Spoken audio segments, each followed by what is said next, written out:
암 환자 데리고 다니면 재수 없어. 집에서 약이나 먹고 있어. 사위가 내 딸에게 내뱉은 말이었습니다. 암 수술 실밥도 안 뽑힌 딸을 침대에 눕혀둔 채 그 인간은 캐리어를 끌고 나갔어요. 시어머니와 시누이는 현관에서 킬킬거리며 명품 가방을 들고 기다리고 있었죠. 내 딸 통장에서 몰래 빼낸 암 치료비 5천만 원, 그 돈으로 그들은 두바이행 퍼스트 클래스에 올랐습니다. 하지만 그들은 몰랐어요. 고물상에서 폐지나 줍는 줄 알았던 내가 어떤 사람인지, 그리고 그 선택이 자신들의 인생을 송두리째 뒤바꿀 거라는 사실을요. 사연 시작 전 구독과 좋아요를 눌러주시면 그곳에 행운이 가득하시기를 바라겠습니다. 안녕하세요. 저는 서울 외곽에서 고물상을 운영하는 77살 황금자라고 합니다. 지금부터 제가 겪은 이야기를 들려드리겠습니다. 새벽 4시 낡은 자명종이 요란하게 울렸습니다. 30년 넘게 써온 그 시계는 태엽이 닳아서 5분씩 빨리 울리는데 그래도 버리지 못하겠더라고요. 사람이 나이가 들면 낡은 것들이 오히려 정이 가는 법이니까요. 저는 침대에서 몸을 일으켜 기지개를 켰습니다. 이 침대만큼은 제가 허락한 유일한 사치품이에요. 최고급 라텍스 매트리스인데 허리가 좋지 않은 저로서는 잠자리만큼은 포기할 수가 없었죠. 하지만 이 침대의 존재를 아는 사람은 저와 김비서 단 2사람뿐입니다. 장롱을 열고 늘 입던 옷을 꺼냈습니다. 무릎이 헐어 천이 얇아진 몸빼 바지, 기름때가 잔뜩 뺀 작업 조끼, 손가락 끝이 다른 목장갑까지요. 거울 앞에 서니 거기엔 70평생을 고물상에서 보낸 늙은 할머니가 있었습니다. 주름진 얼굴에 거친 손, 허리가 살짝 굽은 모습까지 제가 원하는 모습 그대로였어요. 옷을 갈아입고 안방 벽으로 다가갔습니다. 촌스럽기 짝이 없는 모란도 액자가 걸려 있었는데 금박으로 부귀영화라고 쓰인 그 그림을 동네 사람들은 다들 비웃었죠. 하지만 그 액자를 젖히면 다른 세계가 열립니다. 최첨단 생체 인식 금고가 벽 안쪽에 숨겨져 있거든요. 엄지손가락을 인식장치에 대니 삐익 소리와 함께 묵직한 철문이 열렸습니다. 수십 장의 등기권리증이 가지런히 정리되어 있었고 맨 위에는 통장 한 권이 놓여 있었어요. 강남 땅, 판교 땅, 재개발 지역 땅. 40년 넘게 한 푼, 2푼 모아서 사들인 것들이죠. 저는 그 통장을 꺼내 잔액을 확인했습니다. 1237억 원. 이것이 매일 아침 하루를 시작하는 제 의식입니다. 통장을 제자리에 넣고 금고 문을 닫으며 속으로 중얼거렸어요. 아직은 때가 아니야. 새벽 공기는 코끝이 시릴 정도로 차가웠습니다. 저는 마당에 녹슨 리어카를 끌고 골목으로 나섰어요. 바퀴가 삐걱거리는 소리가 고요한 새벽을 깨웠죠. 이 리어카도 20년은 됐을 겁니다. 기름칠을 해줘야 하는데 일부러 안 합니다. 소리가 요란해야 사람들이 저를 불쌍한 노인으로 봐주니까요. 골목을 돌아 큰 길로 나오니 슈퍼 앞에서 김씨 아주머니가 셔터를 올리고 있었습니다. 그 슈퍼가 들어선 건물이 사실 제 소유라는 걸 김씨 아주머니는 꿈에도 모릅니다. 금자 할머니, 이 새벽부터 또 나오셨네. 고생이 많으셔. 모료 새벽에 나와야 좋은 거 먼저 줍지. 김씨 아주머니가 유통기한 하루 남은 우유팩을 건네줬습니다. 고맙기도 했지만 마음이 묘했어요. 사실 저는 3년째 임대료를 동결해주고 있거든요. 주변 시세가 2배로 올랐는데도요.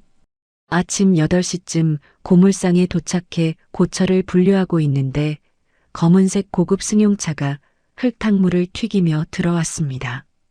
엔진 소리만 들어도 알 수 있었어요. 사위 박준성이었습니다. 번쩍이는 차 문이 열리고 준성이가 내렸습니다. 명품 구두를 신고 있었는데 발밑에 진흙을 보더니 인상을 확 찌푸렸어요. 그러고는 발끝으로 아장아장 걸어왔습니다. 마치 발레리나처럼요. 준성이가 손수건으로 코를 막으며 말했어요. 장모님, 제발 이 냄새 나는 짓 좀 그만두세요. 제가 본부장급으로 승진할 사람인데 장모가 고물상한다고 소문나면 창피해서 원. 저는 허리를 깊이 굽히며 미안한 표정을 지었습니다. 아이고, 박서방. 미안해. 늙은이가 하는 일이 이것밖에 없어서. 그나저나 본부장 승진한다며? 축하해. 사실 저는 알고 있었습니다. 준성이가 본부장은커녕 만년 대리라는 걸요. 지난달에 김 비서가 조사해서 보고해줬거든요. 태산 건설 영업팀 대리 입사 8년 차에 승진 한 번 못한 사람이 제 사위의 진짜 직급이었죠. 하지만 딸 지은이를 위해 철저히 모른 척했습니다. 준성이가 차 트렁크에서 박스를 꺼내 툭 던지듯 내려놓았어요. 이거 드세요. 홍삼 드링크인데 회사에서 협찬받은 겁니다. 포장을 보니 유통기한이 이틀밖에 남지 않았더군요. 폐기 처분할 걸 가져온 게 분명했지만 저는 감격한 표정을 지었습니다. 아이고, 이런 비싼 걸. 박서방 고마워. 저는 준성이 구두에 묻은 진흙을 보고 걸레를 들었어요. 잠깐만, 구두 좀 닦아줄게. 하지만 준성이는 화들짝 놀라며 두 발짝 물러섰습니다. 더러운 걸 본 것처럼 얼굴을 일그러뜨리면서요. 됐어요. 장모님, 그 손으로 만지지 마세요. 기름때 묻잖아요. 가슴에 비수가 꽂히는 것 같았습니다. 하지만 티를 내지 않았어요. 그때 준성이가 급히 움직이는 바람에 서류 가방에서 종이 뭉치가 땅으로 떨어졌습니다. 서둘러 차에 타느라 그걸 못 본 사이 저는 발로 밟아 숨겼어요. 차가 먼지를 일으키며 사라진 뒤 서류를 펼쳐봤습니다. 순간 숨이 턱 막혔어요. 태산 건설 대회비라는 빨간 도장이 찍힌 문건이었는데 제 고물상 부지 매입에 관한 계약서 초안이었습니다. 그런데 매입가가 말이 안 됐어요. 시세가 1,000억 원이 넘는 땅인데 200억 원도 안 되는 금액이 적혀 있었거든요. 시세의 30%도 안 되는 헐값이었죠. 그리고 옆 칸에는 중개수수료라는 명목 아래 박준성이라는 이름과 2억 원이 선명하게 적혀 있었습니다. 제 땅을 헐값에 팔게 만들고 리베이트를 챙기려 했던 겁니다. 제 손이 부들부들 떨렸습니다. 분노보다 허탈함 때문이었어요. 암 수술을 앞둔 아내의 친정 어머니를 상대로 사기를 치다니. 저는 서류를 4번 접어 앞치마 깊숙한 주머니에 밀어 넣었습니다. 증거는 확보했어요. 오후에 딸이 입원한 병원 특실을 찾았습니다. 이 비용은 제가 병원장에게 부탁해 몰래 낸 건데 사위가 할인받아 잡아준 것처럼 꾸며달라고 했죠. 사위 체면을 세워주려는 마음이었어요. 병원장은 제 건물에 클리닉을 운영하는 세입자거든요. 이 정도 부탁쯤이야 흔쾌히 들어줬습니다. 병실 문을 열자 지은이가 침대에 앉아 있었습니다. 얼굴이 누렇게 떠 있었고 광대뼈가 도드라질 만큼 수척했어요. 목에는 수술 부위를 표시한 파란 선이 그어져 있었습니다. 엄마, 준성 씨가 특실 잡아줬어. 본부장이라 할인받았대. 쉰 목소리로 말하는 지은이를 보며 속이 뒤집혔습니다. 대리 주제에 무슨 할인이에요. 제가 낸 돈을 자기 공으로 돌리다니. 하지만 저는 웃으며 대답했어요. 그래, 박서방 참 알뜰하네. 지은이가 힘없이 미소를 지었습니다. 핏기 없는 입술이 파르르 떨리는 게 보였어요. 저는 딸의 손을 꼭 쥔 채 애써 눈물을 삼켰습니다. 복도로 나와 커피를 뽑으려는데 비상계단에서 준성이 목소리가 들렸습니다. 저는 발소리를 죽이고 벽에 몸을 숨겼어요. 부장님, 그 노인네 땅 제가 거의 다 작업했어요. 시세의 3분의 1도 안 되는 가격에 도장 찍게 만들 수 있습니다. 그 땅 넘기면 저 이번엔 진짜 승진시켜 주시는 거죠? 저는 벽에 등을 붙이고 눈을 감았습니다. 손톱이 손바닥을 파고들 정도로 주먹을 쥐었어요. 아픈 아내의 친정 어머니를 속여 땅을 빼돌리고 출세하려는 속셈이었습니다. 분노가 머리끝까지 치밀었지만 꾹 참았어요. 아직은 때가 아니었거든요. 그때 병실 쪽이 시끄러웠습니다. 사돈 황 여사와 시누이 민지가 와 있었어요. 빈손이었습니다. 아이고 사돈, 오셨어요? 저는 허리를 깊이 굽혔습니다. 황 여사가 저를 위아래로 훑어보더니 노골적으로 인상을 찌푸렸어요. 기름때 묻은 작업 조끼와 낡은 몸빼 바지가 눈에 거슬렸나 봅니다. 사돈, 그 옷차림 좀 어떡해요. 병원에 그 꼬락서니로 오면 우리까지 창피하잖아요. 죄송해요, 사돈. 일하다 급히 와서요. 황 여사가 병실을 둘러보더니 혀를 찼습니다. 건조하네. 가습기가 어딨어? 사돈, 가습기 좀 사다 줘요. 민지가 옆에서 거들었어요. 저는 옳게 간병한다고 스트레스가 이만저만이 아니에요. 기가 막혔습니다. 지은이가 입원한 지 일주일인데 오늘 처음 왔으면서요. 그것도 빈손으로요. 과일 한 봉지, 죽 한 그릇도 없이 왔으면서 심부름까지 시키다니. 며느리가 암 수술을 앞두고 있는데 이게 시어머니가 할 짓입니까? 하지만 저는 속마음을 감추고 고개를 끄덕였습니다. 마트로 걸어가며 주먹을 꽉 쥐었습니다. 손톱이 손바닥에 박힐 정도였어요.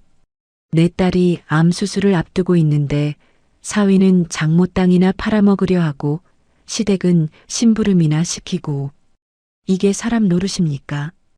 그날 밤 고물상으로 돌아와 컨테이너 구석의 비밀 금고를 열었습니다. 낡은 철제 캐비닛 뒤에 숨겨둔 작은 금고에서 또 다른 휴대폰을 꺼냈어요.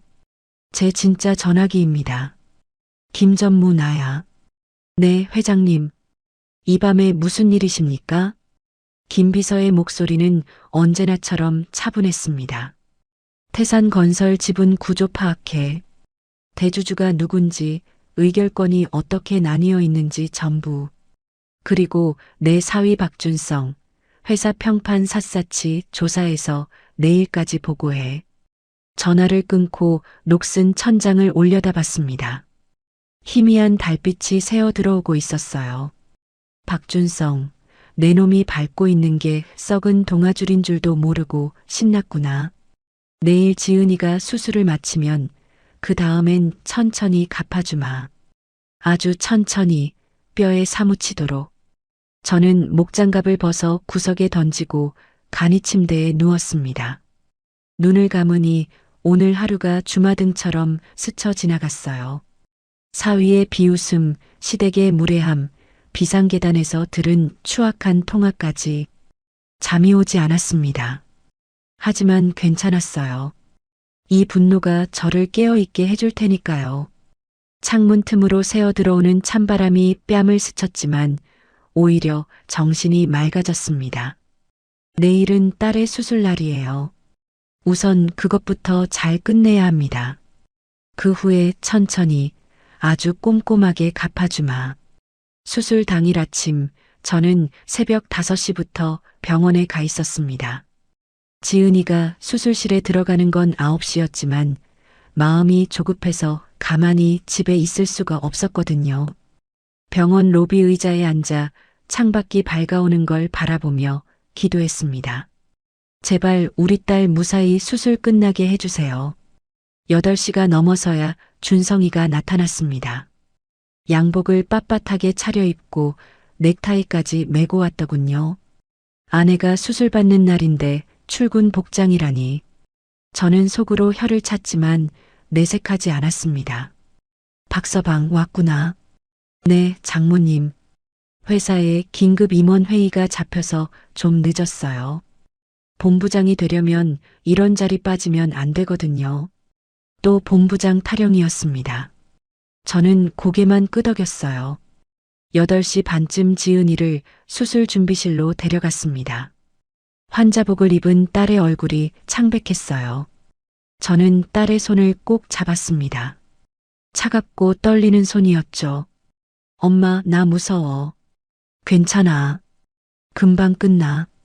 눈 감았다 뜨면 다 끝나 있을 거야. 그때 준성이가 전화를 받더니 수술실 앞을 서성거렸습니다. 통화를 마치고 돌아온 그의 표정이 난처해 보였어요. 여보, 나 잠깐 회사 다녀올게. 급한 서류가 있대. 수술 끝나기 전에 올게. 지은이의 눈에 실망이 어렸습니다. 하지만 딸은 아무 말도 하지 못했어요. 준성이는 지은이의 손 한번 잡아주지 않고 엘리베이터를 향해 걸어갔습니다. 저는 그 뒷모습을 보며 이를 악물었어요.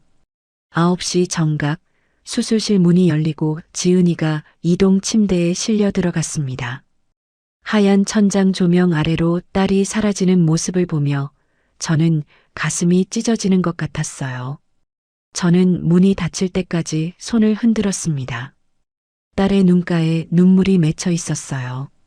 수술 대기실에는 사돈 황 여사도 와 있었습니다. 하지만 그녀는 며느리 걱정이 아니라 다른 생각에 빠져 있었어요. 염주를 굴리며 중얼거리더군요. 아이고, 굿을 잘못했나? 애군이 꼈어. 무당이 돈만 받아먹고 제대로 안 했나 봐. 저는 그 소리를 듣고 가슴이 철렁했습니다. 며느리가 암 수술을 받고 있는데 굿 타령이라니. 사람이 어쩌면 저럴 수 있을까요? 4시간이 지나서야 수술실 문이 열렸습니다. 그 4시간 동안 저는 한시도 자리를 뜨지 않았어요. 화장실도 안 가고 밥도 안 먹고 그 자리에 앉아 있었습니다. 반면에 황 여사는 2시간쯤 지나자 허리 아프다며 병원 카페로 가버렸고 준성이는 끝내 나타나지 않았어요. 담당 의사가 나와서 말했습니다. 수술은 잘 끝났습니다. 다만 림프절로 전이가 좀 있어서 회복에 시간이 걸릴 겁니다. 일주일 정도 입원이 필요해요. 저는 두 손을 모으고 연신 감사하다고 고개를 숙였습니다. 우리 딸이 살았어요. 그것만으로도 감사했습니다. 회복실에서 깨어난 지은이의 첫마디는 남편을 찾는 것이었어요. 준성 씨는요? 저는 말문이 막혔습니다. 준성이는 수술이 끝날 때까지 돌아오지 않았거든요. 저는 거짓말을 했어요. 회사에 급한 일이 있대. 곧 올 거야. 나중에 안 사실이지만 준성이는 그날 회사가 아니라 사우나에 있었습니다. 김 비서가 조사해서 알려줬어요. 아내가 암 수술을 받는 동안 사우나에서 낮잠을 잔 거죠. 일주일 후 퇴원 날이 되었습니다. 저는 아침 일찍 병원으로 가려고 준비를 하고 있었어요. 그때 지은이에게서 전화가 왔습니다. 수화기 너머로 울음소리가 들렸어요. 엄마, 집에 아무도 없어. 너무 추워. 저는 심장이 쿵 내려앉았습니다. 뭐라고? 박서방은? 몰라. 전화도 안 받아. 시어머니도 민지도 다 연락이 안 돼. 저는 택시를 잡아 타고 딸의 신혼집으로 달려갔습니다. 그 집은 사실 제가 전세금을 대준 곳이에요. 지은이는 모르지만요. 현관문을 열자마자 냉기가 확 밀려왔습니다. 이게 사람 사는 집입니까? 보일러가 꺼져 있었어요. 12월 한겨울에 빈집처럼 차가웠습니다. 거실 탁자 위에 메모지 한 장이 덩그러니 놓여 있었어요. 지은아, 간병하느라 우리 가족이 너무 지쳐서 힐링 좀 하고 올게. 냉장고에 죽 있으니까 챙겨 먹어. 저는 그 메모를 보고 손이 떨렸습니다. 간병이라니요. 이 사람들이 간병을 한 적이 있나요? 지은이가 입원해 있는 일주일 동안 제가 매일 병원에 갔지만 시댁 식구들은 첫날 잠깐 얼굴 비추고는 코빼기도 안 비쳤어요. 힐링이 필요한 건 수술받은 지은이지 저 사람들이 아니었습니다. 냉장고를 열어봤습니다. 텅 빈 선반에 편의점에서 산 것 같은 죽 2개가 있었는데 유통기한이 오늘까지였어요. 싱크대에는 설거지거리가 산더미처럼 쌓여 있었고 방바닥에는 과자 부스러기가 널려 있었습니다. 누가 봐도 환자를 돌본 흔적이 아니라 자기들끼리 먹고 논 흔적이었죠. 안방에서 흐느끼는 소리가 났습니다. 저는 문을 열고 들어갔어요. 지은이가 이불을 뒤집어 쓰고 어깨를 들썩이며 울고 있었습니다. 지은아, 왜 그래? 어디 아파? 지은이가 이불을 걷고 저를 올려다봤습니다. 눈이 퉁퉁 부어 있었어요. 엄마, 내 암 진단금 통장이 없어졌어. 5천만 원. 저는 귀를 의심했습니다. 뭐라고? 5천만 원이 어딨는데? 보험회사에서 암 진단금 나온 거. 수술비랑 요양비로 쓰려고 넣어뒀는데 통장이 없어. 찾아봤는데 아무 데도 없어. 저는 지은이의 서랍과 가방을 뒤졌습니다. 통장은 어디에도 없었어요. 대신 이상한 걸 발견했습니다. 지은이의 인감도장이 평소 두던 자리에 없었거든요. 저는 불길한 예감이 들어 지은이의 휴대폰으로 은행 앱에 들어가 봤습니다. 지문 인식으로 로그인이 됐어요. 잔액이 떴는데 숫자가 이상했습니다. 5천만 원이 있어야 할 통장에 3만 2천 원밖에 남아있지 않았어요. 저는 눈을 비비고 다시 봤습니다. 착각이 아니었습니다. 거래 내역을 확인해 보니 사흘 전에 전액 인출되어 있었어요. 인감으로 창구에서 직접 뺀 거였습니다. 저는 눈앞이 캄캄해졌습니다. 준성이가 지은이의 인감을 도용해서 돈을 빼간 거예요. 아내의 암 치료비를요. 지은이가 떨리는 손으로 준성이에게 전화를 걸었습니다. 신호음이 몇 번 가더니 끊겼어요. 하지만 돌아온 건 기계음뿐이었습니다. 고객님이 전화를 받지 않습니다. 몇 번을 걸어도 마찬가지였습니다. 그때 지은이의 휴대폰에 알림이 떴어요. 인스타그램 알림이었습니다. 신우이 민지의 게시물이었죠. 화면에는 인천공항 라운지 사진이 올라와 있었습니다. 면세점 쇼핑백을 들고 환하게 웃는 민지, 그 옆에 선글라스를 낀 황 여사, 그리고 맨 뒤에 준성이가 보였어요. 해시태그에는 이렇게 적혀 있었습니다. 드디어 두바이, 힐링, 가족여행, 오빠 찬스. 저는 휴대폰을 든 채 멍하니 서 있었습니다. 사진 속 그들은 행복해 보였어요.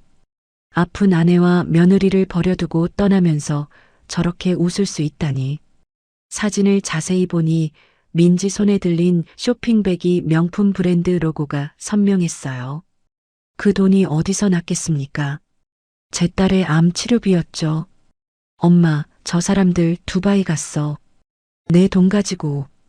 지은이의 목소리가 떨렸습니다. 그 순간 딸이 갑자기 얼굴을 찡그리며 가슴을 움켜쥐었어요. 아파. 엄마, 나 머리가 너무 아파. 지은이의 얼굴이 새하얗게 질렸습니다. 이마를 짚어보니 불덩이처럼 뜨거웠어요. 고열이 난 거였습니다. 수술 후 면역력이 떨어진 상태에서 스트레스까지 받으니 몸이 버티질 못한 거예요. 지은아, 정신 차려. 딸이 눈을 감더니 그대로 옆으로 쓰러졌습니다. 저는 비명을 지르며 119에 전화했어요. 여보세요. 사람이 쓰러졌어요. 암 수술 받은 환자인데 고열이 나고 의식이 없어요. 빨리 와주세요. 구급차가 올 때까지 15분이 1시간처럼 길었습니다. 저는 딸을 안고 계속 이름을 불렀어요. 지은아, 지은아, 제발 눈 떠봐. 엄마야. 응급실로 이송된 지은이는 폐혈증 초기 증상이라는 진단을 받았습니다. 수술 부위 감염과 극심한 스트레스가 겹쳐서 면역 체계가 무너진 거라고 했어요. 다행히 빨리 왔다고 조금만 늦었으면 위험했을 수도 있다고 했습니다. 의사의 말을 들으며 저는 다리에 힘이 풀려 주저앉았어요. 링거를 맞고 잠든 딸의 얼굴을 바라봤습니다. 수척하고 창백한 얼굴, 수술 자국이 남은 목, 열에 달아오른 볼. 이제 겨우 37인 내 딸이 이렇게 늙어버렸어요. 결혼 전에는 웃음이 끊이지 않던 아이였는데 저는 딸의 손을 잡고 눈물을 흘렸습니다. 이 아이가 뭘 잘못했다고. 아픈 것도 서러운데 남편한테, 시댁한테 이런 취급을 받아야 합니까? 저는 더 이상 참는 것이 미덕이 아니라는 걸 깨달았습니다. 병원 비상계단으로 나가 김 비서에게 전화를 걸었습니다. 제 목소리는 평소와 달리 차갑게 가라앉아 있었어요. 김 전무, 지금 당장 내 사무실로 와. 작업복 벗을 거야. 회장님, 무슨 일이십니까? 사위놈이 두바이로 튀었어. 내 딸 돈 들고. 그리고 태산건설 현황 자료 준비해. 그 회사 대주주가 누군지 확인했지? 네, 확인했습니다. 대주주는 황금자 명예회장님이십니다. 지분 32%요. 저는 입꼬리가 살짝 올라갔습니다. 전화를 끊고 창밖을 내다봤어요. 서울의 야경이 반짝이고 있었습니다. 박준성, 내 놈들이 탄 비행기가 지옥행인 줄도 모르고 신났구나. 그래, 가장 높은 곳까지 올라가거라. 떨어질 때 뼈도 못 추리게 해주마. 저는 주먹을 꽉 쥐었습니다. 70년 인생에서 이렇게 분노한 적이 없었어요. 하지만 이 분노는 슬픔이 아니었습니다. 결이었어요. 더 이상 당하고만 있지 않겠다는 결심이었습니다. 이제 진짜 시작입니다. 다음 날 새벽 저는 오랜만에 욕실 거울 앞에 섰습니다. 거울 속에는 주름진 얼굴의 늙은 여자가 있었어요. 하지만 눈빛만은 달랐습니다. 어젯밤까지의 서글픔은 온데간데였고 차갑게 가라앉은 결의가 서려 있었죠. 저는 목욕 재개하듯 정성껏 몸을 씻었습니다. 떼수건으로 박박 문질러 고물상에서 밴 기름때와 녹물 냄새를 지워냈어요. 그리고 장롱 깊숙한 곳, 이중 바닥 아래 숨겨둔 수납장을 열었습니다. 거기에는 제 또 다른 인생이 들어 있었어요. 최고급 맞춤 정장, 캐시미어 코트, 진주 브로치, 그리고 30년 전 남편이 사준 악어 가죽 핸드백까지 한 번도 꺼내 쓴 적 없는 것들이었죠. 저는 옷을 하나하나 꺼내 침대 위에 펼쳤습니다. 정장은 검은색 실크 소재로 재단이 몸에 딱 맞았어요. 30년 전에 맞춘 건데 아직도 맞다니. 그때나 지금이나 체형이 변하지 않은 거죠. 그리고 염색약을 꺼내 희끗희끗한 머리카락을 검게 물들였어요. 드라이어로 머리를 말리고 화장대 앞에 앉았습니다. 파운데이션, 아이라인, 립스틱. 20년 만에 하는 화장이었지만 손이 떨리지 않았어요. 오히려 손끝에 힘이 들어갔습니다. 거울 속 여자가 달라져 있었습니다. 더 이상 고물상 할머니가 아니었어요.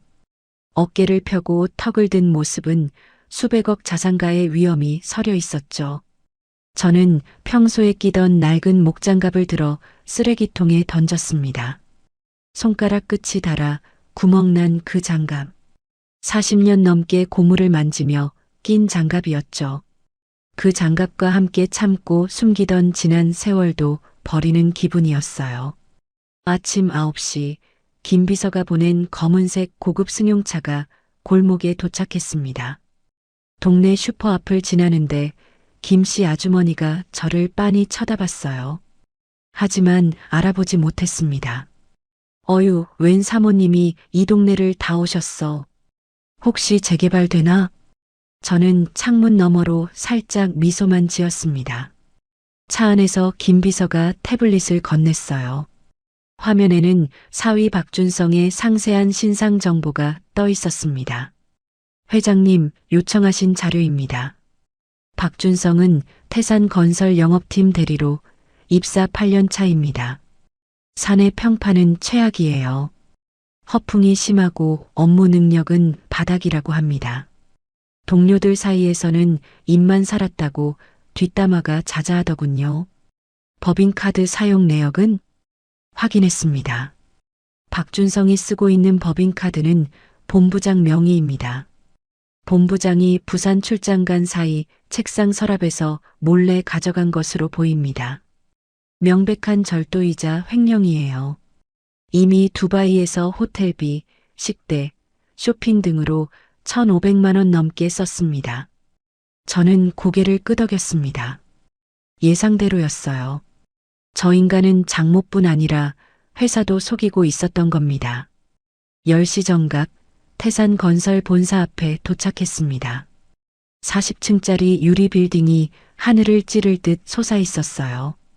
이 건물 부지도 원래는 제 땅이었습니다. 20년 전에 장기 임대를 내줬죠. 저는 차에서 내려 정문을 향해 걸었습니다. 구두굽이 대리석 바닥을 또각또각 울렸어요. 로비에 있던 직원들이 일제히 고개를 돌렸습니다. 누군지는 몰라도 범상치 않은 사람이 왔다는 건 느낄 수 있었겠죠. 로비 안내 데스크 직원이 저를 가로막았습니다. 실례지만 어떻게 오셨습니까? 예약이 있으신가요? 김 비서가 앞으로 나서며 명함을 내밀었어요. 대주주 황금자 명예회장님이시다. 길을 비켜라. 직원의 얼굴이 새하얗게 질렸습니다. 대주주라는 말에 화들짝 놀란 거죠. 그는 허둥지둥 전화기를 들더니 어디론가 연락을 했어요. 30초도 안 되어 엘리베이터 문이 열리고 양복 입은 사람들이 우르르 쏟아져 나왔습니다. 맨 앞에 선 사람이 허리를 90도로 꺾으며 인사했어요. 회장님, 어인일로 왕림하셨습니까? 미리 연락을 주셨으면 마중을 나갔을 텐데. 태산건설 대표이사 최영수였습니다. 이마에 송골송골 땀이 맺혀 있었어요. 최 사장, 오랜만이네. 내가 갑자기 와서 미안하군. 잠깐 이야기 좀 하세. 저는 대표이사를 앞세우고 전용 엘리베이터에 올랐습니다. 대표이사만 탈 수 있는 특별 엘리베이터였어요. 40층 회장실로 향하는 동안 아무도 말이 없었습니다. 대표이사는 연신 손수건으로 이마에 땀을 닦았고 옆에 선 임원들은 숨소리조차 죽이고 있었죠. 긴장감이 엘리베이터 안을 가득 채웠습니다. 회장실 문이 열렸습니다. 통유리창 너머로 서울 전경이 한눈에 내려다 보였어요. 남산타워부터 한강까지 이 도시의 절반이 제 발 아래 있는 것 같았습니다. 저는 상석에 앉았고 대표이사는 맞은편에 조심스럽게 앉았어요. 비서가 커피를 가져왔지만 저는 손도 대지 않았습니다. 할 이야기가 많았거든요. 저는 가방에서 서류 뭉치를 꺼내 테이블 위에 탁 내려놓았어요. 이게 뭔지 아나? 대표이사가 서류를 집어들었습니다. 읽어 내려가던 그의 얼굴이 점점 굳어졌어요. 이건 박준성 대리가 작성한 부동산 매입 계약서 초안인데요. 그래. 내 땅을 시세의 3분의 1도 안 되는 가격에 사려고 했더군. 내 고물상 부지가 얼마짜리인지 아나? 1,000억이 넘어. 그걸 200억에 사겠다고? 그리고 저기 옆에 적힌 거 보이나? 중개 수수료 명목으로 2억 원. 자네 회사 직원이 리베이트 챙기려고 했어. 대표이사의 얼굴이 사색이 되었습니다. 회장님. 저는 정말 이 사실을 몰랐습니다. 박준성이 그런 짓을 하고 있었다니. 저는 또 다른 서류를 꺼냈어요. 법인카드 사용 내역서였습니다. 이것도 봐. 자네 회사 본부장 명의 법인카드인데 지금 두바이에서 펑펑 쓰이고 있더군. 그런데 그 본부장은 지금 부산 출장 중이야. 누가 쓰고 있는 건지 알겠나?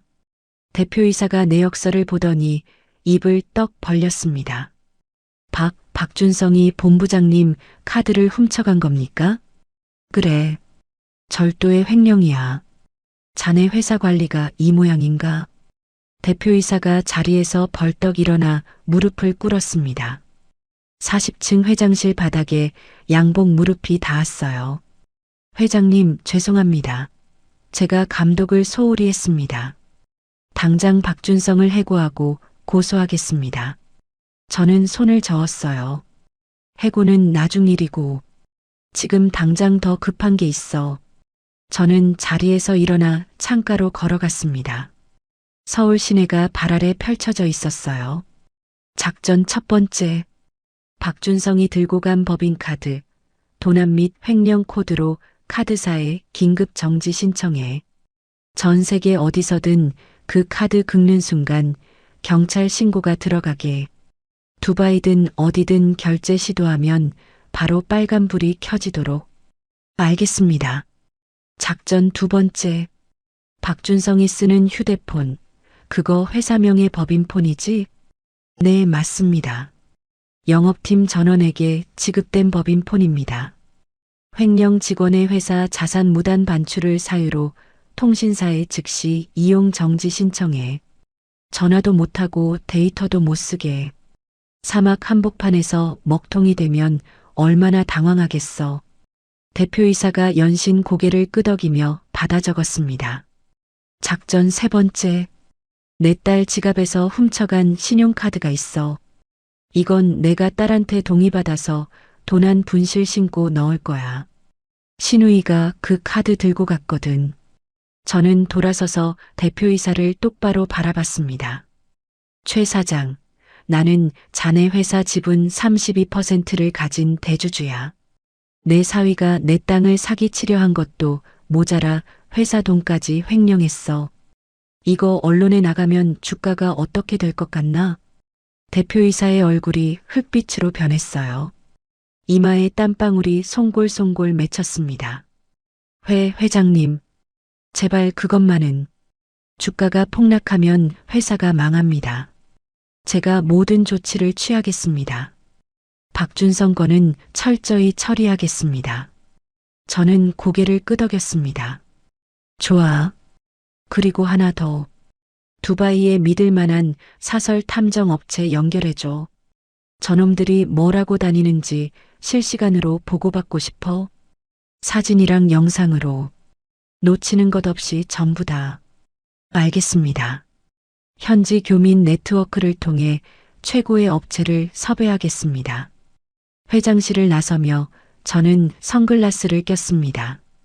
엘리베이터 문에 비친 제 모습이 낯설었어요.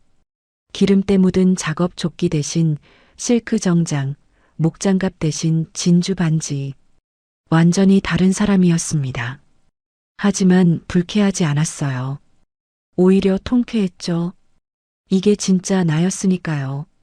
김 비서가 옆에서 조심스럽게 물었어요. 회장님, 이제 어디로 가시겠습니까? 병원으로 가자. 딸한테 좋은 소식 전해줘야지. 차에 오르며 저는 창밖을 바라봤습니다. 아침 햇살이 빌딩 유리창에 반사되어 눈이 부셨어요. 이 도시에서 제가 가진 건물만 해도 10채가 넘습니다. 그런데 그동안 왜 숨어 살았을까요? 딸을 위해서였어요. 돈 때문에 사람들이 변하는 걸 너무 많이 봤거든요. 하지만 이제는 달라져야 합니다. 숨어서 지켜주는 것만으로는 딸을 보호할 수 없다는 걸 깨달았으니까요. 휴대폰을 확인했습니다. 탐정업체에서 첫 번째 보고가 왔더군요. 사진 속에는 두바이 호텔 수영장에서 샴페인을 터뜨리는 준성이 일당이 찍혀 있었어요. 해맑게 웃고 있었습니다. 시어머니 황 여사는 풀장 의자에 누워 선탠을 하고 있었고 시누이 민지는 비키니 차림으로 셀카를 찍고 있었죠. 내 딸이 응급실에서 링거를 맞고 있는 동안 저들은 호화 휴가를 즐기고 있었던 겁니다. 저는 사진을 보며 중얼거렸어요. 그래, 실컷 웃어라. 그 웃음이 울음으로 바뀌는데 이틀도 안 걸릴 테니까. 차창 밖으로 서울의 빌딩 숲이 스쳐 지나갔습니다. 저는 눈을 감고 깊이 숨을 들이쉬었어요. 70년 인생에서 처음으로 가슴이 시원했습니다. 복수의 서막이 올랐어요. 이제 쇼가 시작됩니다. 그날 저녁 저는 병원에서 딸과 함께 저녁을 먹고 있었습니다. 지은이의 안색이 많이 좋아졌어요. 링거를 맞고 푹 쉬었더니 열도 내리고 입맛도 조금 돌아왔죠. 볼에 핏기가 돌기 시작했고 눈빛에도 생기가 돌아왔습니다. 엄마, 이 갈비찜 어디서 시킨 거야? 맛있다. 응, 청담동에 있는 데서 배달시켰어. 많이 먹어. 저는 딸이 밥 먹는 모습을 흐뭇하게 바라봤습니다. 며칠 전 응급실에 실려갔을 때는 정말 가슴이 철렁했는데 이렇게 밥을 먹는 모습을 보니 눈물이 날 것 같았어요. 그때 휴대폰에 알림이 떴습니다. 두바이 탐정업체에서 보낸 실시간 보고였어요. 저는 태블릿을 꺼내 영상을 재생했어요. 화면에는 두바이의 초호화 쇼핑몰 내부가 비쳤습니다. 세계에서 가장 크다는 그 쇼핑몰은 정말 어마어마했어요. 대리석 바닥에 금빛 장식, 천장에서 쏟아지는 샹들리에 조명, 실내에 수족관이 있고 스키장까지 있다더군요. 그 한복판을 준성이 일당이 활보하고 있었죠. 마치 자기네 집 거실인 양뻑이며 걸어다녔습니다. 신우이 민지가 명품 매장 앞에서 환호성을 질렀어요. 손에는 반짝이는 가방이 들려 있었습니다. 가방 하나를 들고 나오더니 준성이에게 매달렸어요. 오빠, 이거 사줘. 400만 원밖에 안 해. 한국에서 사면 500만 원이래. 준성이가 큰 소리로 대답했어요. 그래, 사. 오늘은 내가 다 쏜다. 마음껏 골라. 저는 피식 웃었습니다. 400만 원밖에라니. 남의 돈이니까 저렇게 펑펑 쓰는 거겠죠. 하지만 그 호화로운 시간도 이제 끝입니다. 잠시 후 그들은 쇼핑몰 안에 있는 최고급 레스토랑으로 들어갔어요. 아랍 왕족들이나 간다는 곳이었습니다. 탐정이 보낸 사진에는 메뉴판이 찍혀 있었는데 1인당 50만 원이 넘는 코스 요리였어요. 전복 요리, 와규 스테이크, 캐비어까지, 샴페인까지 시키면 100만 원은 훌쩍 넘을 거예요. 셋이서 밥 한 끼에 300만 원이 넘는 돈을 쓰려는 거죠. 황 여사가 스테이크를 썰며 흡족한 표정을 지었습니다. 아이고, 역시 두바이는 다르네. 우리 아들이 임원되더니 효도를 하네. 준성이가 폰으로 라이브 방송을 켰어요. 화면에 대고 허세를 부렸죠. 여러분, 여기 두바이입니다. 성공한 건설사 임원의 여유. 이게 바로 진짜 인생이죠. 부러우면 지는 거예요. 댓글이 달리기 시작했어요. 부럽다, 대박이다. 어떻게 저렇게 사냐는 반응들이었죠. 준성이는 어깨를 으쓱거리며 우쭐해했습니다. 저는 그 영상을 보며 고개를 저었습니다. 저게 대리 월급으로 가능한 일인가요? 회사 돈 횡령하고 아내 치료비 빼돌려서 저러고 있는 거잖아요. 식사가 끝나고 계산서가 나왔습니다. 총액은 320만 원. 준성이가 자신만만하게 법인카드를 꺼내 직원에게 건넸어요. 저는 화면을 뚫어져라 쳐다봤습니다. 이제 곧 쇼가 시작될 거예요. 직원이 카드를 긁었습니다. 기계에서 삐소리가 났어요. 한 번, 두 번. 직원의 표정이 묘하게 변했습니다. 탐정이 클로즈업한 화면에서 직원의 눈빛이 싸늘해지는 게 보였어요. 손님, 죄송한데 이 카드가 승인 거절되었습니다. 준성이의 얼굴이 굳었어요. 눈이 휘둥그레지더니 이마에 땀이 맺혔습니다. 뭐요? 그럴 리가 없는데. 다시 한번 해봐요. 직원이 다시 긁었지만 결과는 같았습니다. 화면에 뜬 메시지는 도난 카드 사용 불가였어요. 제가 신청한 긴급 정지가 제대로 먹힌 거죠. 준성이가 당황하며 땀을 흘렸습니다. 이마에서 땀이 줄줄 흘러내렸어요. 그때 민지가 나섰습니다. 오빠, 걱정 마. 내가 카드 있어. 민지가 꺼낸 건 제 딸 지은이의 신용카드였습니다. 지갑에서 훔쳐간 거죠. 하지만 그 카드도 이미 도난 분실 신고가 되어 있었어요. 직원이 카드를 긁고는 얼굴이 싸늘해졌습니다. 이 카드도 도난 신고된 카드입니다. 손님, 경찰 부르기 전에 다른 결제 수단 있으시면 주세요. 탐정이 보낸 영상 속에서 그들의 얼굴이 새하얗게 질려가는 게 보였어요. 레스토랑 안에 다른 손님들이 쳐다보기 시작했습니다. 준성이가 급하게 지갑을 뒤졌어요. 현금 있잖아. 민지야, 너 현금 얼마 있어? 나 면세점에서 화장품 사느라 다 썼는데? 뭐, 그걸 왜 다 써? 내가 얼마나 썼길래? 오빠가 다 사준다며. 카드 된다며. 황 여사가 끼어들었어요. 목소리가 날카롭게 올라갔습니다. 야, 너희 둘이 왜 싸워? 지금 그게 중요해? 준성아, 내가 뭐든 해봐. 내가 본부장이라며. 준성이가 손목에 시계를 풀었습니다. 번쩍이는 고급 시계였어요. 금색 테두리에 다이아몬드가 박혀 있었죠. 이거 맡기면 되잖아. 롤렉스야. 1,000만 원짜리라고. 직원이 시계를 받아들고 자세히 살펴봤습니다. 뒤집어서 보고 빛에 비춰보고 돋보기까지 꺼내 들었어요. 그러더니 코웃음을 쳤습니다. 손님, 이거 가품입니다. 진품이 아니에요. 이런 짝퉁은 여기서 8원짜리도 안 됩니다. 저는 그 장면을 보며 배꼽을 잡았습니다. 롤렉스가 가짜라니. 허세의 끝판왕이었어요. 본부장이라고 거짓말하고 명품 시계도 가짜를 차고 다녔던 거죠. 그 인간의 인생 자체가 가품이었습니다. 결국 레스토랑에서 경찰이 출동했고 그들은 20분 넘게 사정사정해서 겨우 풀려났습니다. 두바이 경찰 앞에서 황 여사가 무릎까지 꿇었다더군요. 대신 여권 사본을 남기고 이틀 안에 돈을 갚겠다는 각서를 썼죠. 외국에서 먹튀하면 국제 수배가 될 수도 있으니까요.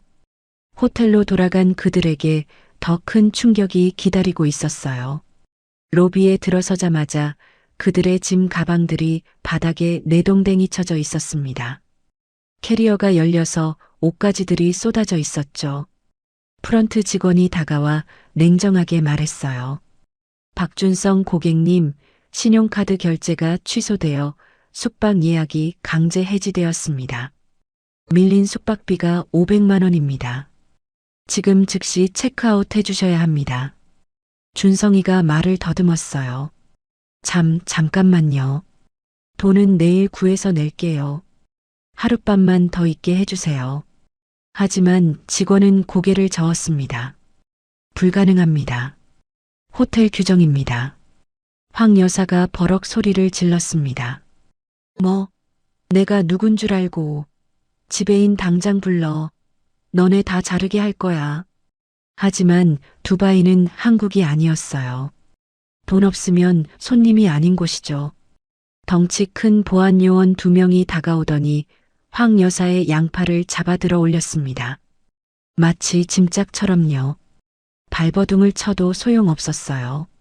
황 여사가 발을 휘저으며 소리를 질렀지만 보안 요원들은 표정 하나 안 바꾸고 그녀를 로비 밖으로 끌어냈습니다.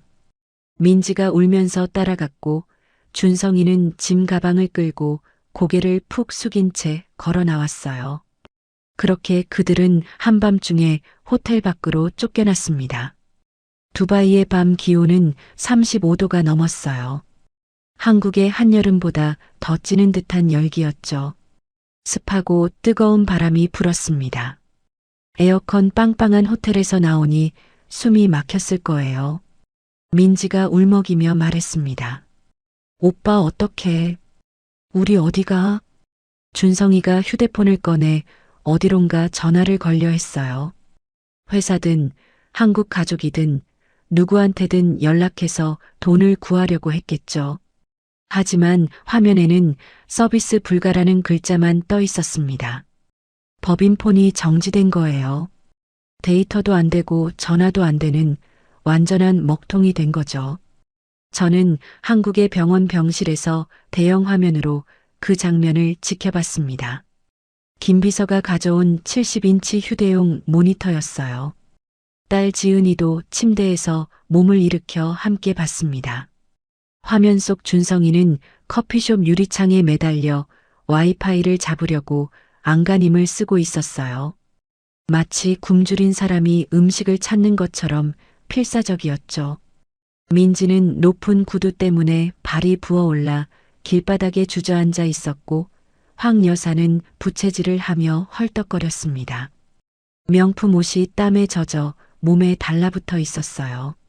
지은이가 처음에는 놀란 표정이었어요. 남편과 시댁이 저렇게 비참해지는 모습을 처음 보니까요. 하지만 준성이가 시어머니 뒤에 숨어서 벌벌 떠는 모습을 보더니 피식 웃었습니다. 위기 상황에서 아내가 아니라 엄마 뒤에 숨는 남자. 그게 자기 남편의 진짜 모습이었던 거죠. 엄마, 저 사람들 진짜 대책이 없네. 나 저런 남자 믿고 5년을 살았던 거야? 지은이의 목소리에는 자조가 섞여 있었어요. 하지만 슬픔은 없었습니다. 저는 딸의 눈을 바라봤습니다. 거기서 미련이 사라지는 게 보였어요. 그동안 남편에 대한 환상, 시댁에 대한 기대, 결혼 생활에 대한 희망. 그런 것들이 눈 녹듯 사라지고 있었죠. 5년 동안 참고 견뎠던 세월이 헛되었다는 걸 깨달은 거예요. 저는 딸의 손을 꼭 잡았습니다. 지은아, 이제 시작이야. 저 사막이 얼마나 뜨거운지 뼛속까지 알게 해줄 거야. 딸이 천천히 고개를 끄덕였어요. 그 눈빛에는 더 이상 슬픔이 없었습니다. 대신 단단한 결의가 서려 있었죠. 내 딸이 드디어 정신을 차린 거예요. 저는 와인 잔을 들어 화면을 향해 건배했습니다. 김 비서도 옆에서 잔을 들었어요. 박준성, 내 인생 최악의 밤은 이제 시작이란다. 화면 속에서 그들은 길거리를 헤매고 있었어요. 갈 곳도 돈도 연락할 방법도 없이 화려했던 두바이의 불빛이 그들에게는 지옥의 불꽃처럼 보였을 겁니다. 세계에서 가장 높은 빌딩, 가장 화려한 분수, 가장 비싼 호텔. 그 모든 것이 이제는 그들을 조롱하는 것처럼 느껴졌겠죠. 저는 와인을 한 모금 마시며 미소 지었습니다. 복수는 이렇게 천천히 뜨겁게 익어가는 거예요. 내일은 더 재미있을 겁니다. 기대되네요. 다음 날 아침 저는 인천공항에 있었습니다. 김 비서가 예약해둔 퍼스트 클래스 좌석이었어요. 제 옆에는 딸 지은이가 앉아 있었습니다. 의사가 장거리 비행은 무리라고 했지만 지은이가 고집을 부렸어요. 엄마, 나도 가야 해. 내 눈으로 직접 봐야겠어. 저는 딸의 얼굴을 바라봤습니다. 수술 자국이 아직 선명했지만 눈빛은 단단했어요. 더 이상 나약한 며느리가 아니었습니다. 비행기가 이륙하고 10시간이 지나 두바이 국제공항에 도착했습니다. 비행 내내 지은이는 창밖만 바라봤어요. 무슨 생각을 하는지 물어보지 않았습니다. 딸이 스스로 정리할 시간이 필요했으니까요. 공항 밖으로 나서자 뜨거운 바람이 확 밀려왔어요. 12월인데도 기온이 30도에 가까웠습니다. 한국은 영하로 떨어졌을 텐데 이곳은 한여름 같았죠. 김 비서가 미리 준비해둔 검은색 대형 승용차가 우리를 기다리고 있었습니다. 차에 오르자 탐정이 보낸 최신 보고서가 태블릿에 떠 있었습니다. 준성이 일당은 지난밤을 공항 의자에서 보냈더군요. 돈이 없으니 숙소를 구할 수가 없었던 거예요. 에어컨 바람이 쌩쌩 나오는 공항이라 덜 덥긴 했겠지만 딱딱한 의자에서 자는 게 편할 리 없었죠. 사진 속에서 황 여사는 의자 3개를 붙여놓고 누워 있었고 민지는 바닥에 가방을 베고 웅크리고 있었습니다. 명품 옷은 구겨질 대로 구겨져 있었어요. 준성이는 벽에 기대앉아 멍하니 허공을 바라보고 있었습니다. 눈 밑에 다크서클이 시커멓게 내려앉아 있었죠. 저는 그 사진을 보며 피식 웃었습니다. 어젯밤 호텔 스위트룸에서 샴페인을 터뜨리던 사람들이 이제 공항 바닥 신세가 됐군요. 하지만 그들에겐 아직 한 가지 희망이 남아 있었어요. 한국에 있는 준성이 아버지, 박영감이었죠. 준성이가 공항 공중전화로 아버지에게 전화를 걸어 돈을 붙여달라고 애원했다고 합니다. 박영감이 300만 원을 송금했고 그 돈으로 그들은 간신히 싸구려 숙소를 잡았어요. 저는 탐정에게 새로운 지시를 내렸습니다. 그들이 묵고 있는 숙소 주소 보내줘. 그리고 사막 투어 차량 한 대 준비해. 제일 낡고 허름한 걸로. 2시간 후 저는 그 숙소 앞에 도착했습니다. 두바이 외곽의 허름한 모텔이었어요. 페인트가 벗겨진 외벽, 녹슨 에어컨 실외기. 화려한 두바이의 이면이었죠. 저는 선글라스를 쓰고 차에서 내렸습니다. 검은색 정장에 진주 목걸이. 이 허름한 모텔과는 어울리지 않는 차림이었어요. 지나가던 현지인들이 힐끗힐끗 쳐다봤습니다. 김 비서가 문을 열어주고 저는 당당하게 로비로 들어갔어요. 에어컨도 제대로 안 돌아가는지 로비 안도 더웠습니다. 프런트에서 방 번호를 확인하고 복도를 걸었어요.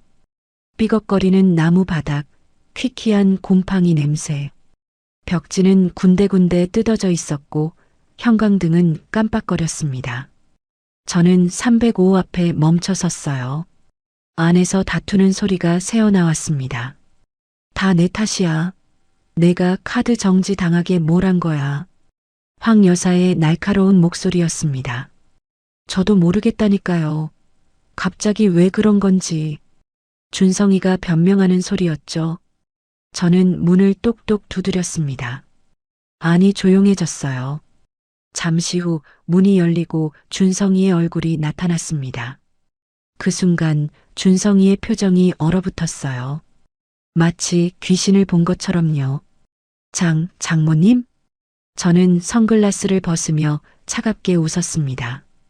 준성이의 얼굴은 수염이 자라 거칠었고 눈은 충혈되어 있었어요. 하룻밤 사이에 10년은 늙어 보였습니다. 왜 장모가 오면 안 되나? 저는 준성이를 밀치고 방 안으로 들어갔어요. 좁은 방에 침대 2개가 붙어 있었고 바닥에는 짐 가방이 널브러져 있었습니다. 황 여사와 민지가 침대에 앉아 있다가 저를 보고 입을 떡 벌렸어요. 사돈? 여기를 어떻게? 황 여사가 더듬거렸습니다. 저는 그녀를 무시하고 방 안을 둘러봤어요. 에어컨도 제대로 안 나오는지 땀 냄새가 진동했습니다. 저는 창가에 있는 낡은 의자에 앉았습니다. 그리고 가방에서 서류 뭉치를 꺼내 테이블 위에 탁 내려놓았어요. 박준성, 이게 뭔지 알아? 준성이가 서류를 힐끗 보더니 얼굴이 새하얗게 질렸습니다.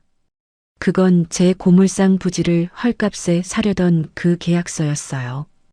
이건 내가 내 땅을 시세의 3분의 1 가격에 사겠다고 몰래 진행한 거지. 리베이트 2억 원 챙기려고. 방안이 쥐 죽은 듯 고요해졌습니다. 황 여사와 민지도 눈이 휘둥그레졌어요. 저는 또 다른 서류를 꺼냈습니다. 법인카드 사용 내역서였어요. 그리고 이건 내가 훔쳐간 회사 법인카드 사용 내역이야. 본부장 출장 간 사이에 책상 서랍에서 몰래 빼돌렸지? 여기 와서 호텔비, 밥값, 쇼핑까지 1,500만 원 넘게 썼더구나. 이거 횡령이야. 감옥 갈 수 있어. 준성이의 다리가 후들후들 떨렸습니다. 바닥에 풀썩 주저앉았어요. 장모님, 저는 마지막 서류를 꺼냈습니다. 은행 거래 내역이었죠. 그리고 이건 내가 내 딸 통장에서 빼간 5천만 원 내역이야. 암 치료비로 쓰라고 나온 진단금을 내가 인감 도용해서 빼갔지. 이건 절도의 사기야. 저는 자리에서 일어나 준성이 앞으로 다가갔습니다. 그리고 그의 턱을 잡아 올려 눈을 마주쳤어요. 떨리는 그의 눈동자가 보였습니다. 내가 나를 뭘로 봤어? 늙고 멍청한 고물상 할머니? 쉽게 속일 수 있는 호구? 내 눈에는 그렇게 보였니? 준성이가 울먹이며 말했어요. 죄송합니다. 제가 잘못했습니다. 황 여사가 끼어들었습니다. 사돈, 잠깐만요. 이게 무슨 오해가 있는 것 같은데 우리 아들이 그런 애가 아니에요. 다 오해예요. 저는 황 여사를 돌아봤습니다. 눈빛이 차갑게 가라앉았어요. 오해? 증거가 다 있는데 오해라고? 그리고 황 여사, 당신도 공범이야. 내 딸 암 수술 받는 동안 빈손으로 병문안 와서 심부름이나 시키고 내 딸 돈으로 여기 와서 호화 여행 즐기고 이게 시어머니가 할 짓이에요? 황 여사의 얼굴이 벌겋게 달아올랐습니다. 하지만 저는 거기서 멈추지 않았어요. 아, 그리고 민지 씨?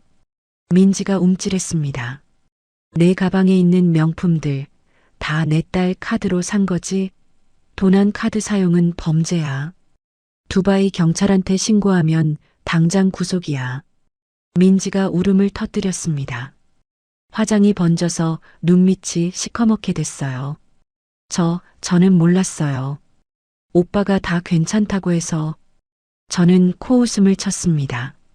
참 뻔뻔하기도 하지요. 그리고 가방에서 휴대폰을 꺼내 김 비서에게 전화했어요. 김전무 차 대기시켜. 이 사람들 사막 투어 보낼 거야. 전화를 끊고 저는 그들을 둘러봤습니다. 세 사람 모두 얼굴이 사색이 되어 있었어요. 자, 선택해. 첫 번째, 지금 당장 경찰서 가서 자수하고 한국 송환되어서 재판받기. 두바이 감옥이 어떤지 알아? 세계에서 제일 무섭다더라. 두 번째, 내가 시키는 대로 하기. 뭐로 할래? 준성이가 무릎을 꿇었습니다. 더러운 모텔 바닥에 양복 무릎이 닿았어요. 장모님 살려주세요.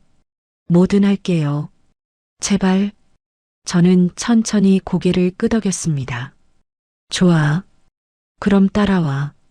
저는 방을 나서며 뒤를 돌아보지 않았어요. 발소리가 졸졸 따라오는 게 들렸습니다. 로비를 지나 주차장으로 나가니 낡은 사륜구동 차량이 기다리고 있었어요. 세 사람이 어리둥절한 표정으로 차에 올랐습니다. 어디로 가는지 물어볼 엄두도 못 내는 눈치였어요. 저와 지은이는 다른 차에 탔습니다. 지은이가 저를 바라봤어요. 엄마, 우리 어디 가는 거야? 곧 알게 돼. 저는 웃으며 대답했습니다. 차량 2대가 출발했어요. 30분쯤 달리자 도시가 끝나고 사막이 펼쳐졌습니다. 끝없이 이어지는 모래 언덕, 타는 듯한 태양.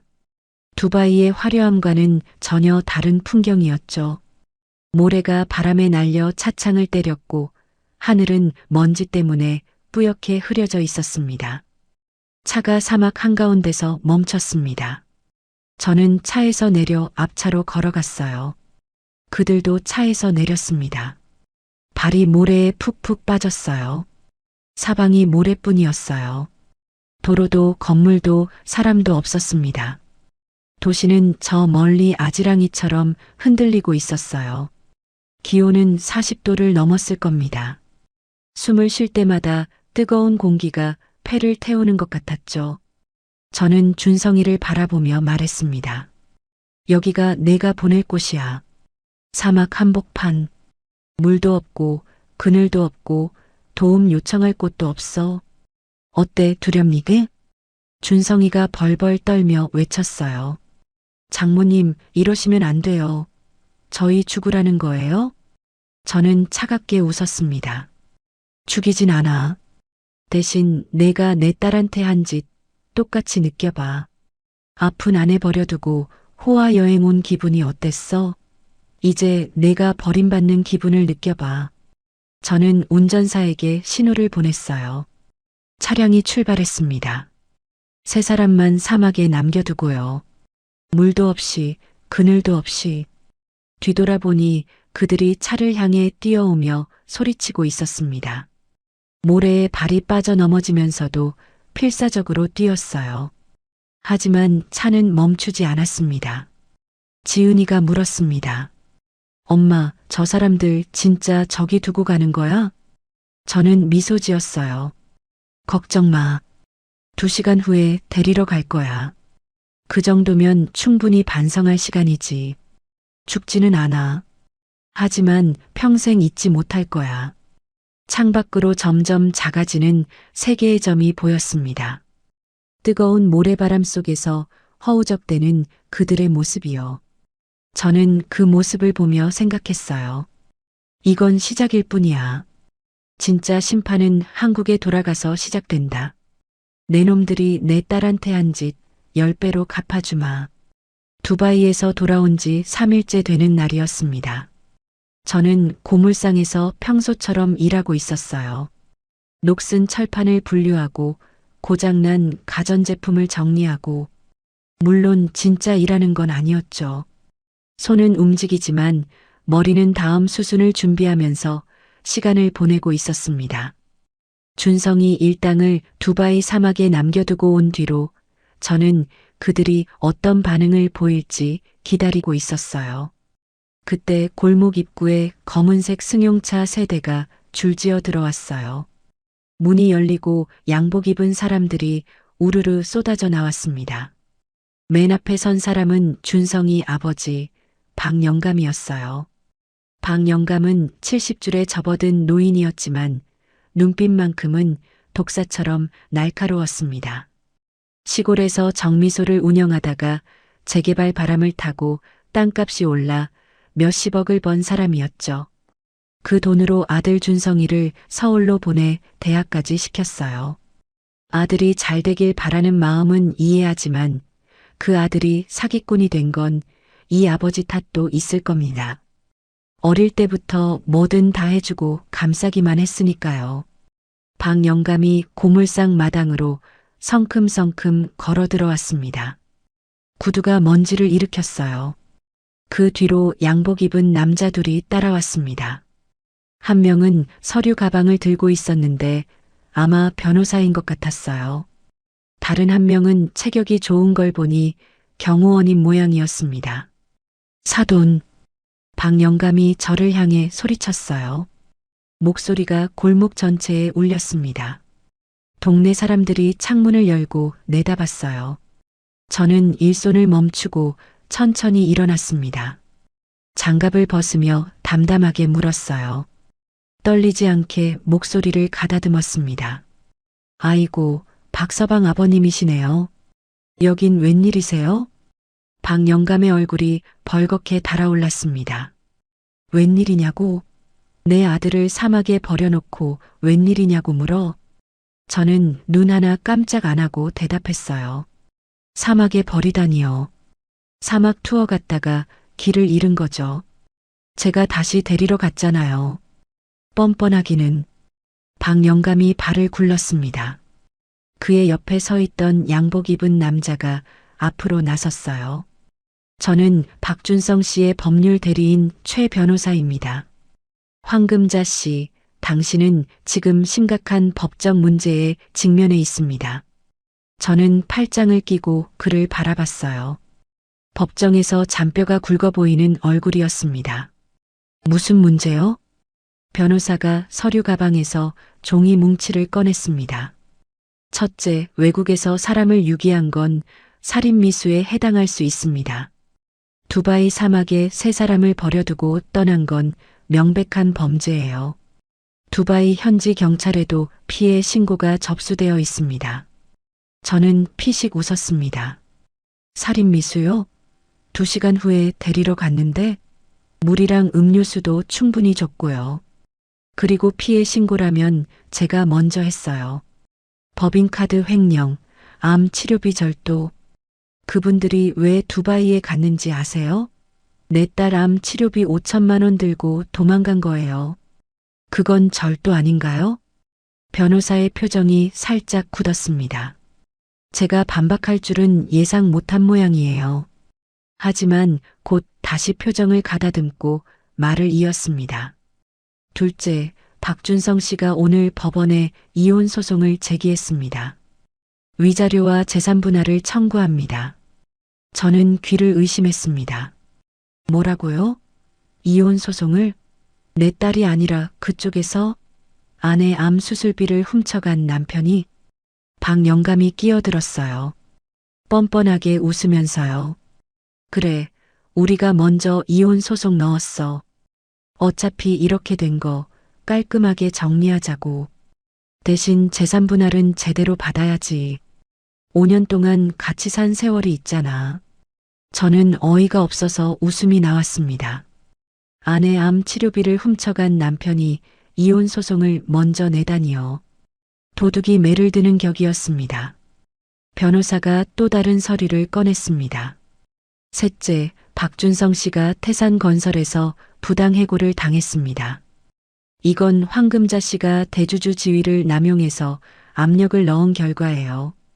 해고, 무효 소송과 함께 손해배상 5억 원을 청구할 예정입니다. 경영권 남용으로 공정거래위원회에도 제소할 겁니다. 저는 잠시 말이 없었습니다. 준성이가 해고당한 건 예상했지만 이렇게 법적으로 대응할 줄은 몰랐어요. 박 영감이 시골 노인네처럼 보여도 은근히 머리가 돌아가는 사람이었습니다. 변호사 비용이 만만치 않을 텐데 그만큼 돈을 들여서라도 저를 흔들어 보겠다는 거죠. 박 영감이 한 발짝 다가오며 낮은 목소리로 말했어요. 고물상 먼지 냄새와 그의 담배 냄새가 섞였습니다. 사돈, 솔직히 말할게. 내 아들이 잘못한 거 나도 알아. 하지만 내 딸도 문제가 많아. 아픈 것만 빼면 살림도 못하고 아이도 없고 결혼 5년 동안 애 하나 못 낳았잖아. 우리 아들이 바람 피울 만도 하지. 남자가 그럴 수도 있는 거야. 저는 그 말을 듣고 피가 거꾸로 솟는 것 같았습니다. 주먹이 떨렸어요. 내 딸이 암에 걸린 것도 아이를 못 낳은 것도 딸 탓이라는 건가요? 하지만 겉으로는 아무렇지 않은 척했습니다. 지금 화를 내면 지는 거예요. 다 하셨어요? 박 영감이 코웃음을 쳤어요. 합의할 생각 있으면 연락해. 2억이면 이혼 소송 취하하고 조용히 헤어질게. 소송 가면 서로 피곤해지니까. 현명하게 생각해봐. 그들은 돌아서서 차를 타고 떠났습니다. 골목의 먼지만 풀썩 일었어요. 검은색 승용차 세대가 줄지어 빠져나가는 모습이 마치 장례 행렬 같았습니다. 저는 그 자리에 서서 한참을 움직이지 못했습니다. 분노가 아니었어요. 오히려 놀라움이었죠. 저 인간들이 저렇게까지 뻔뻔할 줄은 몰랐습니다. 피해자인 척 가해자 행세를 하다니. 아내 돈을 훔쳐간 남편이 위자료를 달라고 하다니. 세상에 이런 일이 있나 싶었어요. 그날 저녁 지은이가 울면서 전화를 걸어왔어요. 엄마, 준성이가 이혼 소송 넣었대. 위자료 5천만 원에 재산 분할 3억 원 청구했어. 내가 잘못해서 결혼 생활이 파탄났다는 거야. 내가 아파서 살림을 못해서 남편이 힘들었다나. 내가 뭘 잘못했다고. 딸의 목소리가 떨리고 있었어요. 울음 섞인 그 소리가 제 가슴을 찢었습니다. 암 수술을 받고 회복 중인 딸이 이런 스트레스까지 받다니. 저는 딸의 목소리를 들으며 가슴이 미어졌습니다. 지은아, 울지 마. 걱정하지 말고. 엄마가 다 해결할게. 저 인간들이 감히 누굴 건드린 건지 알게 해줄 거야. 전화를 끊고 저는 김 비서에게 연락했습니다. 김전무, 우리 쪽 변호사팀 소집해. 제일 잘하는 사람들로. 그리고 박 영감 재산 내역 전부 조사해. 정미소 땅 어떻게 샀는지, 세금은 제대로 냈는지, 재개발 보상금 받을 때 뭔가 꼼수 부린 건 없는지 싹 다 파봐. 알겠습니다, 회장님. 그리고 준성이 행적도 더 조사해. 회사에서 횡령한 거 말고 다른 건 없는지. 도박이든 빚이든 여자든 다 파네. 네, 즉시 착수하겠습니다. 다음 날 또 다른 일이 터졌습니다. 인터넷 기사에 제 고물상 사진이 올라온 거예요. 제목은 이랬습니다. 고물상 할머니 사위를 두바이 사막에 유기. 부제는 시어머니 증언, 며느리 때문에 아들 인생 망했다였어요. 시어머니 황 여사가 올린 제보였습니다. 황 여사가 언론 플레이를 시작한 거죠. 기사에는 사막에서 찍힌 사진도 있었어요. 세 사람이 모래 위에 주저앉아 있는 모습이었죠. 누가 봐도 불쌍해 보이게 찍었더군요. 기사 댓글에는 온갖 말이 달렸어요. 장모가 미쳤다. 시어머니가 불쌍하다.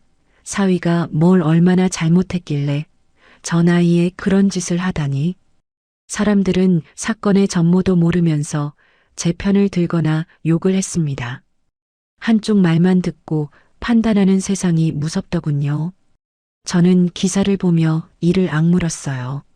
하지만 화가 난 건 아니었습니다. 오히려 기회라고 생각했죠. 저쪽에서 먼저 언론전을 시작했으니 이제 저도 카드를 꺼낼 명분이 생긴 거예요. 지금까지 저는 조용히 처리하려고 했습니다. 딸 체면도 있고 굳이 남들한테 가정사를 알리고 싶지 않았거든요. 하지만 저쪽에서 먼저 언론에 터뜨렸으니 이제 저도 입을 열 차례입니다. 저는 김 비서에게 전화했습니다. 김전무 기자 한 명 섭외해. 경제부 쪽으로. 대기업 취재 많이 한 베테랑으로. 내가 인터뷰할 거야. 인터뷰요? 무슨 내용으로 하실 겁니까? 고물상 할머니의 정체. 천억 자산가 황금자의 진짜 이야기. 그리고 사위가 저지른 범죄들. 법인카드 횡령, 암 치료비 절도, 부동산 사기 시도까지 다 까발릴 거야. 누가 피해자이고 누가 가해자인지 세상이 알게 해줘야지. 전화 너머로 김 비서의 낮은 웃음소리가 들렸어요. 알겠습니다, 회장님. 최고의 기자로 준비하겠습니다. 사회부가 아니라 경제부 에이스로요. 천억 자산가의 반격. 이거 대박 터지겠습니다. 기대해. 이번에 제대로 한 방 먹여줄 거야. 저는 전화를 끊고 창밖을 내다봤습니다. 골목 끝으로 저녁 노을이 물들고 있었어요. 하늘이 불타는 것처럼 붉었습니다. 박영감, 당신이 먼저 전쟁을 선포했어. 좋아, 받아주지. 그런데 말이야, 칼을 뽑았으면 무라도 썰어야 하는 법이지. 내가 뽑은 칼이 누구 목을 벨지 두고 보자. 저는 낡은 의자에 앉아 천천히 미소 지었습니다. 작전이 머릿속에서 그려지고 있었어요. 저들은 모릅니다. 지금 자기들이 덫에 발을 들여놓았다는 걸요. 법인카드 횡령 증거, 암 치료비 절도 증거, 부동산 사기 시도 증거. 제 손에는 폭탄이 가득합니다. 저쪽에서 소송을 걸어왔으니 이제 그 법정에서 모든 걸 터뜨려 줄 거예요. 사흘 후면 모든 게 뒤집어집니다. 인터뷰 기사가 나가는 날 세상은 진실을 알게 될 겁니다. 누가 피해자이고 누가 가해자인지. 그때까지 조금만 더 참으면 돼요. 사흘 후 아침 저는 강남의 한 호텔 스위트룸에 앉아 있었습니다. 오늘은 인터뷰 기사가 나가는 날이에요. 밤새 잠을 설쳤습니다. 긴장돼서가 아니라 기대가 됐거든요. 드디어 진실이 세상에 공개되는 날이니까요. 김 비서가 섭외한 기자는 경제부 에이스 기자였습니다. 대기업 비리 전문으로 유명한 사람이었죠. 특종의 목마른 기자와 폭로할 거리가 산더미인 제가 만났으니 좋은 기사가 나올 수밖에 없었어요. 9시 정각 휴대폰에 알림이 떴습니다. 기사가 올라간 거예요. 제목은 이랬습니다. 단독 고물상 할머니의 정체는 천억 자산가, 사위의 충격적 범죄 행각 공개. 저는 기사를 천천히 읽어내려갔어요. 기자가 제 이야기를 잘 정리해줬더군요. 기사 내용은 충격적이었습니다. 서울 외곽의 허름한 고물상 주인 황금자 씨가 사실은 강남, 판교, 재개발 지역에 1200억 원 이상의 부동산을 보유한 자산가라는 것. 40년 동안 정체를 숨기고 딸을 키워온 어머니의 사연이 상세히 적혀 있었어요. 그리고 그녀의 사위 박준성이 저지른 범죄 목록이 나열되어 있었습니다. 첫째, 회사 법인카드 1,500만 원 횡령. 본부장 출장 중 책상에서 몰래 빼간 것. 둘째, 장모의 부동산을 시세의 3분의 1에 빼돌리려 한 사기 시도. 리베이트 2억 원 챙기려 했음. 셋째, 암 투병 중인 아내의 치료비 5천만 원 절도. 인감 도용. 넷째, 가족여행을 빙자한 두바이 도피. 아내는 병원에 버려두고. 기사에는 증거 자료도 첨부되어 있었습니다. 법인카드 사용 내역서, 부동산 계약서 초안, 은행 거래 내역서. 모두 제가 제공한 것들이었죠. 기사가 올라가자마자 댓글이 폭주했어요. 실시간 검색어 1위에 고물상 할머니가 올랐습니다. 어제까지 저를 욕하던 사람들이 손바닥 뒤집듯 태도를 바꿨어요. 장모님이 1,000억 자산가였어? 대박이다. 이거 영화로 만들어야 함. 사위가 진짜 쓰레기네. 아내 암 치료비를 훔쳐가다니. 인간이 아니다. 시어머니가 피해자인 척 언론 플레이 했구나. 역겹다. 사과해라. 사막에 버린 거 잘했다. 나 같으면 데리러 안 갔어. 거기서 삭히지. 할머니 멋있다. 진짜 통쾌하네. 시원하다. 저는 댓글을 읽으며 쓴웃음을 지었습니다. 여론이란 게 이렇게 쉽게 바뀌는 거예요. 어제의 악당이 오늘의 영웅이 되고 어제의 피해자가 오늘의 가해자가 됩니다. 사람들은 진실을 원하는 게 아니에요. 그저 자극적인 이야기를 원할 뿐이죠. 10시쯤 되자 방송국에서 연락이 왔어요. 시사 프로그램에서 인터뷰 요청이 들어온 거죠. 생방송으로 출연해달라고 했습니다. 저는 수락했어요. 이왕 시작한 거 끝까지 밀어붙여야죠. 숨길 것도 없고 부끄러울 것도 없으니까요. 오후 2시 방송국 스튜디오에 도착했습니다. 저는 검은색 정장에 진주 브로치를 달고 나갔어요. 고물상 할머니가 아닌 1,000억 자산가 황금자로서요.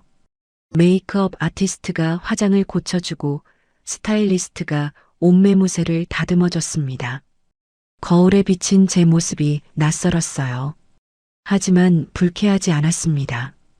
이게 진짜 저니까요. 카메라 앞에 앉으니 조명이 눈부셨습니다. 진행자가 물었어요.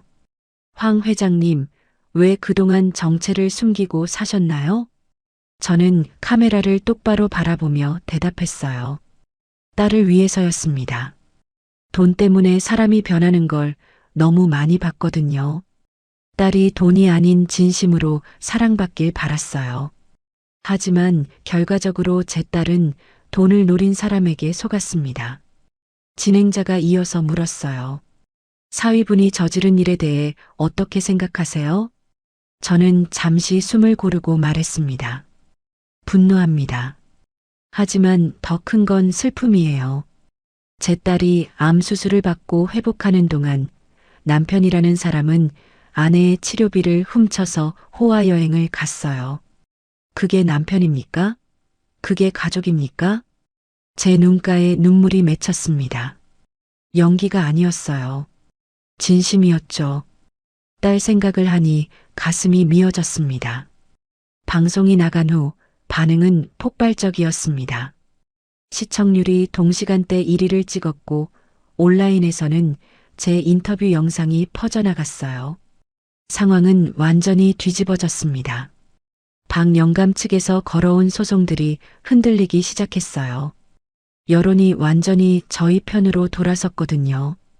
법원도 여론을 완전히 무시할 수는 없는 법이죠. 저녁 6시 김 비서에게서 긴급 보고가 왔습니다. 회장님, 박영감 측 변호사가 연락해 왔습니다. 합의를 원한다고 합니다. 저는 코웃음을 쳤어요. 아베, 며칠 전에 2억 들고 오라던 사람들이? 네. 이번엔 조건 없이 이혼 소송 취하하고 해고, 무효 소송도 철회하겠다고 합니다. 박준성 씨 형사 처벌만 안 받게 해달라고요. 대신 형사 고소만 취하해달라고 합니다. 저는 창밖을 바라봤습니다. 해가 지고 있었어요. 노을빛이 유리창에 반사되어 방 안을 붉게 물들였습니다. 며칠 전만 해도 2억 내놓으라던 사람들이 이제는 고개를 숙이고 있군요. 거절해. 네, 거절하라고. 내가 왜 합의해야 해? 저쪽에서 먼저 칼을 뽑았잖아. 살인 미순이 뭐니 하면서 겁주려 했고 언론에 기사까지 뿌렸어. 이제 와서 칼 집어넣자고? 안 돼. 끝까지 간다. 저는 단호하게 말했습니다. 그날 밤 또 다른 폭탄이 터졌어요. 김 비서가 조사한 박영감의 재산 내역에서 문제가 발견된 겁니다. 회장님, 박영감이 정미소 땅을 판 돈으로 아들 학자금과 결혼 자금을 댔는데요. 그 땅을 살 때 탈세를 한 정황이 있습니다. 30년 전 거래인데 이중 계약서를 썼더라고요. 실거래가보다 훨씬 낮게 신고해서 세금을 탈루한 거예요. 탈루한 세금이 당시 기준으로 5천만 원이 넘고 가산세까지 붙으면 지금은 2억 원이 넘을 겁니다. 저는 눈이 번쩍 떠졌습니다.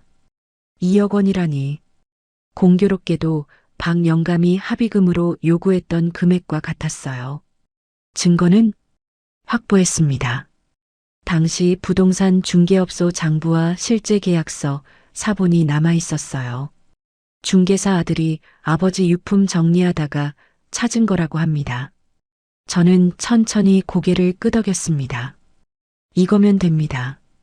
박영감이 아들 감싸려고 발버둥 치는데 정작 본인 뒤통수에 칼이 꽂혀 있었던 거예요. 그 자료 국세청에 넘겨. 알겠습니다. 다음 날 아침 준성이에게서 전화가 왔습니다. 제 딸 지은이의 휴대폰으로요. 아직 이혼 전이니까 남편 번호로 뜨는 거겠죠. 저는 지은이 대신 받았어요. 여보세요? 전화기 너머로 준성이의 떨리는 목소리가 들렸습니다. 울먹이는 것 같았어요. 장모님이세요? 저 준성이에요. 제발 합의해 주세요. 아버지가 세무조사 받게 생겼어요. 국세청에서 연락 왔대요. 제발요, 장모님. 저는 차갑게 대답했습니다. 세무조사? 탈세했으면 세금 내야지. 그게 법이야. 나라에 낼 돈을 안 냈으니 당연한 거지. 장모님, 저 잘못했어요. 진짜 잘못했어요. 무릎 꿇을게요. 제발. 저는 한숨을 내쉬었어요. 이 인간은 아직도 모르는 거예요. 자기가 뭘 잘못했는지, 왜 이 지경이 됐는지. 자기 걱정, 아버지 걱정만 하고 있지 아내한테 사과 한마디가 없어요. 박준성, 내가 왜 이러는지 알아? 돈 때문이 아니야. 내가 내 딸한테 한 짓 때문이야. 암 수술 받는 아내를 병원에 혼자 내버려 두고 사우나 갔지? 수술 끝날 때까지 안 왔잖아. 퇴원하는 날 빈집에 혼자 두고 두바이 갔지? 보일러도 안 틀어놓고 아내 치료비 훔쳐서 명품 사고 호텔에서 샴페인 터뜨렸지? 그때 내 아내는 폐혈증으로 응급실에 실려갔어. 전화기 너머가 조용해졌어요. 내가 진짜 반성하는지 알고 싶으면 이혼 서류에 도장 찍어. 위자료 한 푼 안 받고 깨끗하게 헤어져. 내 딸 인생에서 사라져. 그러면 형사 고소는 생각해 볼게. 저는 전화를 끊었습니다. 손이 떨렸어요. 분노 때문이 아니라 그동안 참았던 감정이 한꺼번에 밀려왔기 때문이었죠. 옆에서 듣고 있던 지은이가 조심스럽게 물었어요. 엄마, 진짜 형사 고소 안 할 거야? 저는 딸의 손을 잡았습니다. 수술 후 여위어서 뼈가 만져지는 손이었어요. 아니, 할 거야. 반드시 해야지. 하지만 먼저 이혼부터 확실히 끝내야 해. 저 인간이 내 남편인 상태로 감옥 가면 너한테 불똥 튈 수도 있어. 재산 문제도 복잡해지고. 지은이가 고개를 끄덕였어요. 딸의 눈에는 더 이상 눈물이 없었습니다. 대신 단단한 결의가 서려 있었죠. 5년 동안 참고 견뎠던 딸이 드디어 깨어난 거예요. 엄마, 고마워. 엄마가 없었으면 나 정말 어떻게 됐을지 몰라. 바보야, 엄마가 안 도와주면 누가 도와주겠어. 이제 다 끝나가. 조금만 더 힘내자. 저는 딸을 꼭 안아줬습니다. 여윈 딸의 등이 손에 잡혔어요. 이 아이를 지키기 위해서라면 뭐든 할 수 있습니다. 그날 밤 저는 호텔 창가에 서서 서울의 야경을 내려다봤습니다. 반짝이는 불빛들 사이로 제 건물들이 보였어요. 강남 빌딩, 판교 상가, 재개발 지역의 토지들. 40년 동안 아무도 모르게 쌓아온 것들이었죠. 남편이 돌아가시고 혼자 키워온 재산이에요. 단 한 푼도 남에게 빼앗기지 않겠습니다. 이제 마지막 단계만 남았습니다. 이혼을 마무리하고 저 인간들에게 최후의 심판을 내리는 것. 횡령죄, 절도죄, 사기 미수죄. 법정에서 모든 게 끝날 겁니다. 박영감의 탈세 문제까지 터지면 저쪽은 완전히 무너지겠죠. 저는 와인 잔을 들어 창밖을 향해 건배했어요. 박준성, 내가 뿌린 씨앗이 어떤 열매를 맺는지 똑똑히 보거라. 이제 진짜 끝을 보여줄 테니까. 내 인생이 어떻게 무너지는지 하나하나 지켜봐. 내일이면 모든 게 결판납니다. 일주일 후 서울가정법원 앞이었습니다. 저는 딸 지은이와 함께 법원 계단을 올랐어요. 오늘은 이혼 조정 기일이었습니다. 12월에 차가운 바람이 불었지만 제 마음은 오히려 따뜻했어요. 드디어 모든 게 끝나는 날이니까요. 법원 복도에서 준성이 일가와 마주쳤어요. 준성이는 일주일 만에 완전히 다른 사람이 되어 있었습니다. 볼이 푹 꺼지고 눈 밑에 다크서클이 시커멓게 내려앉아 있었어요. 양복도 구겨져 있었고 면도도 제대로 안 한 것 같았습니다. 일주일 전 방송에 나온 후로 회사 동료들도 친구들도 다 연락을 끊었다더군요. 박영감은 더 심했어요. 국세청 세무조사 통보를 받은 후로 밤잠을 못 잤는지 얼굴이 누렇게 떴더군요. 등이 굽어 있었고 눈빛에 힘이 없었습니다. 며칠 전까지 큰 소리 치던 사람 맞나 싶을 정도였어요. 황 여사와 민지는 아예 고개를 들지 못했어요. 언론에 얼굴이 공개된 후로 동네에서 손가락질을 받고 있다더군요. 암 걸린 며느리 치료비 빼돌려서 해외여행 간 시어머니. 그 꼬리표가 평생 따라다닐 겁니다. 조정실 문이 열리고 우리는 안으로 들어갔습니다. 흰 벽과 형광등 불빛이 차가웠어요. 조정위원이 양측을 번갈아 보며 말했습니다. 오늘 이혼 조정에 앞서 쌍방의 의견을 듣겠습니다. 피신청인 박준성 씨, 이혼에 동의하십니까? 준성이가 고개를 푹 숙인 채 대답했습니다. 네, 동의합니다. 재산 분할이나 위자료 청구는 없으신 거죠? 네, 없습니다. 조정위원이 고개를 끄덕였어요. 신청인 이지은 씨도 위자료 청구 없이 이혼만 원하시는 거죠? 지은이가 또렷한 목소리로 대답했습니다. 네. 저 사람한테 받을 것도 줄 것도 없습니다. 조정이 성립됐습니다. 서류에 도장을 찍는 지은이의 손이 떨리지 않았어요. 또렷하고 힘있게 도장을 찍었습니다. 5년간의 결혼 생활이 종이 한 장으로 끝났습니다. 사랑한다고 믿었던 5년, 참고 견뎠던 5년, 배신당했던 5년. 그 모든 세월이 끝난 거예요. 이제 새 출발이에요. 저는 딸의 어깨를 감싸 안았어요. 잘했어. 이제 다 끝났어. 이제 새로 시작하는 거야. 지은이가 고개를 끄덕였습니다. 눈가에 눈물이 맺혔지만 흘리지 않았어요. 슬퍼서가 아니라 시원해서 나오는 눈물 같았습니다. 법원을 나서는데 뒤에서 발소리가 들렸습니다. 돌아보니 준성이가 따라오고 있었어요. 장모님, 아니 황 회장님. 저는 걸음을 멈추고 그를 바라봤습니다. 준성이가 갑자기 무릎을 꿇었어요. 법원 앞 계단에서요. 지나가던 사람들이 쳐다봤습니다. 죄송합니다. 진심으로 죄송합니다.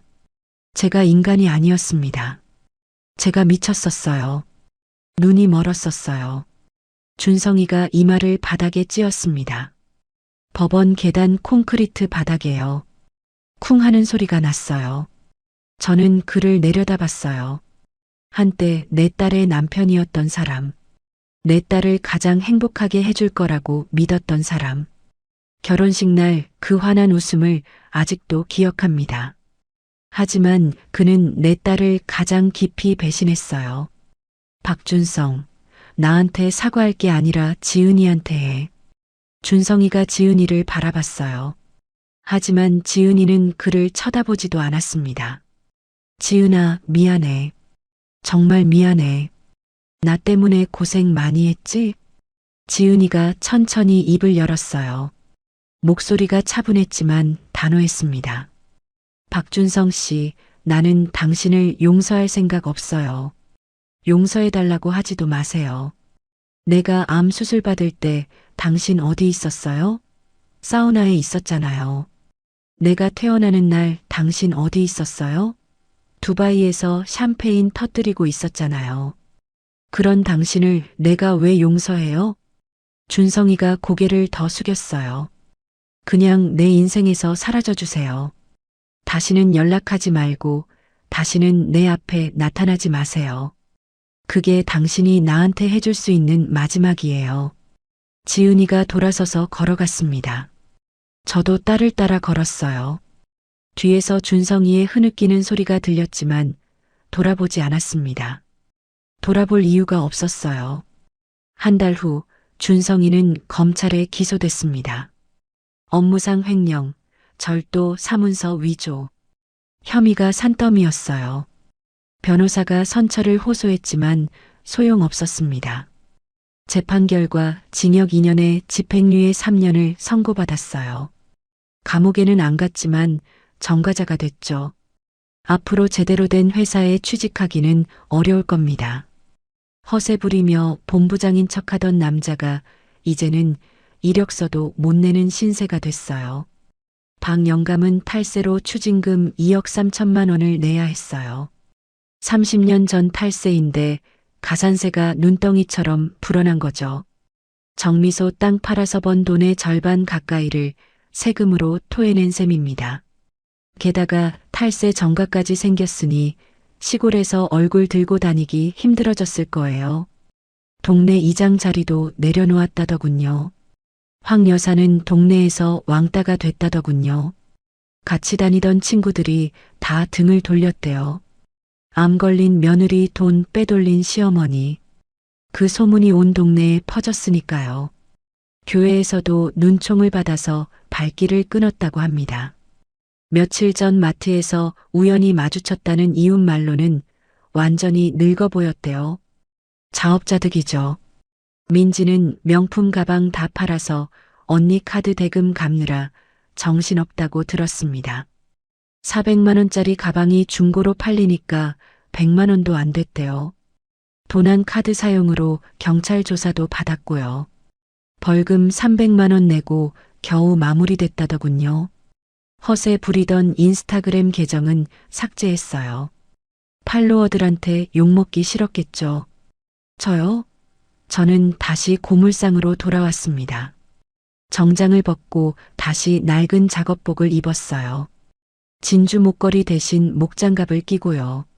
사람들은 왜 천억 자산가가 고물상 일을 하느냐고 묻습니다.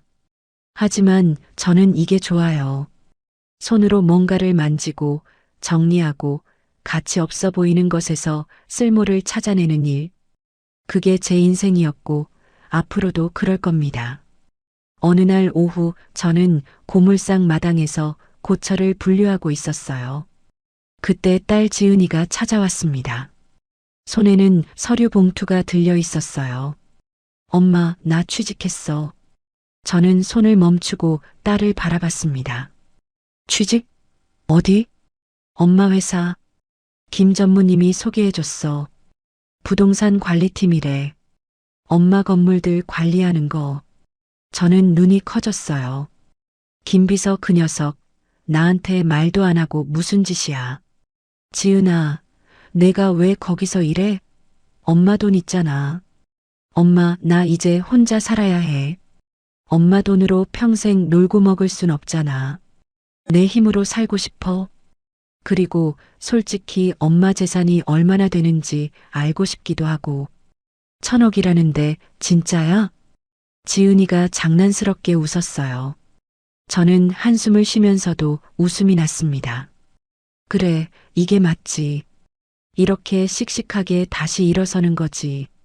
남편한테 기대서 살다가 배신당한 딸이 이제 제 발로 서겠다고 하잖아요. 그래, 열심히 해. 근데 특혜 같은 거 기대하지 마. 엄마라고 봐주는 거 없어. 알아, 엄마. 걱정 마. 나 일 잘해. 두고 봐. 딸이 환하게 웃었습니다. 암 수술 후 처음 보는 밝은 웃음이었어요. 해맑고 시원한 웃음. 저는 그 웃음을 보며 가슴이 뭉클했습니다. 이 웃음을 지키기 위해 싸웠던 거예요. 이 웃음 하나면 1,000억도 아깝지 않아요. 참, 엄마. 응? 병원에서 검사 결과 나왔는데 암 재발 소견 없대. 림프절 전이 걱정했는데 깨끗하대. 3개월마다 검사 받으면 된대. 저는 그 말을 듣고 눈물이 핑 돌았어요. 그동안 가장 무서웠던 게 바로 그거였습니다. 복수고 뭐고 딸이 건강하지 않으면 다 소용없잖아요. 참으려 했는데 참아지지 않았어요. 딸을 끌어안고 한참을 울었습니다. 다행이다. 정말 다행이다. 하늘이 도운 거야. 엄마, 울지 마. 나 이제 괜찮아. 진짜 괜찮아. 딸이 제 등을 토닥여줬어요. 언제 이렇게 컸나 싶었습니다. 아픈 딸을 내가 챙겨야 하는데 오히려 딸이 나를 위로해주고 있었어요. 저녁 노을이 고물상 마당을 물들였습니다. 녹슨 고철 더미 위로 붉은 빛이 내려앉았어요. 누가 보면 초라해 보일 수도 있겠지만 저한테는 세상에서 가장 아름다운 풍경이었습니다. 이 고물상에서 딸을 키웠고 재산을 모았고 지금 딸과 함께 앉아 있으니까요. 저는 딸과 나란히 앉아 하늘을 바라봤습니다. 지은아, 앞으로 어떻게 살고 싶어? 글쎄, 일단은 일 열심히 하고 돈 모아서 엄마한테 뭐 사드리고 싶어. 그리고 언젠가 좋은 사람 만나면 다시 결혼도 하고 싶고 이번엔 사람 제대로 보고 엄마처럼 강하게 살고 싶어. 혼자서도 씩씩하게. 저는 딸의 손을 꼭 잡았어요. 손이 따뜻했습니다. 넌 이미 강해. 엄마보다 더. 암도 이기고 배신도 이기고 내가 자랑스러워. 딸이 제 어깨에 기대왔습니다. 따스한 체온이 느껴졌어요. 향긋한 샴푸 냄새가 났습니다. 내 딸, 내 보물. 저는 하늘을 올려다봤습니다. 별이 하나둘 떠오르고 있었어요. 70평생을 살면서 이렇게 마음 편한 적이 없었습니다. 재산이 1,000억이 있어도 행복하지 않았어요. 남편이 일찍 떠나고 딸이 아프고 사위가 배신하고 걱정과 분노로 점철된 나날이었죠. 하지만 지금 딸과 함께 녹슨 고철 위에 앉아 있는 이 순간이 제 인생에서 가장 행복했습니다. 복수는 끝났습니다. 뿌린 대로 거둔 거예요. 나쁜 짓 한 사람들은 벌을 받았고 우리는 다시 일어섰습니다. 하지만 우리의 삶은 이제 시작이에요. 새로운 시작. 딸과 함께하는 새로운 인생. 저는 딸을 꼭 안으며 속으로 중얼거렸습니다. 이제 됐어. 이제 진짜 됐어. 고생 많았다, 금자야. 그리고 진심으로 고맙다, 내 딸 지은아. 오늘의 사연 어떠셨나요? 사연이 마음에 닿았다면 더 좋은 사연으로 찾아뵐 수 있도록 구독과 좋아요를 눌러주세요. 그리고 사연의 주인공을 위한 따뜻한 말씀도 댓글로 부탁드립니다. 여러분의 오늘을 응원합니다. 인생 소풍이었습니다.